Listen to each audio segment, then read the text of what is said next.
Hi friends, ఈరోజు 2 consecutive నెంబర్స్ని multiplication ఎలా చేయాలో నేర్చుకుందాం. ఫర్ ఎగ్జాంపుల్ 11 into 12ని మనం జనరల్గా మల్టిప్లై చేస్తాం. బట్ నేను ఈ 12ని ఈ వన్స్ ప్లేస్లో ఉన్న నెంబర్ని యాడ్ చేస్తే 12 + 1 ఎంత? 13. వన్స్ ప్లేస్లో ఉన్న నెంబర్ని ఈ వన్స్ ప్లేస్లో ఉన్న నెంబర్ని మల్టిప్లై చేస్తే 2 1s are 2. 132 is the answer. Another example 15 into 16. Same 16ని 5కి యాడ్ చేస్తే 16 + 5 ఎంత? 21. 6 5s are 30.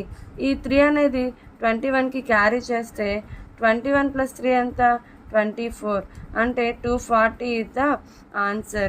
Next another 21 into 22. అంటే హియర్ 10th ప్లేస్లో 1 ఉంది కాబట్టి మనం దీన్ని ఏమీ చేయలేదు, యాజ్ ఇట్ ఈజ్గా ఆన్సర్ రాసాం.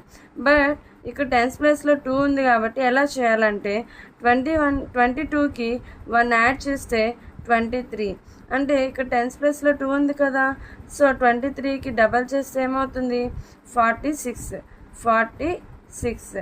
అంటే ఇక్కడ వన్స్ ప్లేస్లో 2 ఉంది, ఇక్కడ వన్స్ ప్లేస్లో ఉంది. 2 1s are 2 అంటే 462 ఇస్ ద ఆన్సర్. అయితే 25 into 26ని ఎలా సాల్వ్ చేయాలి? Okay, bye.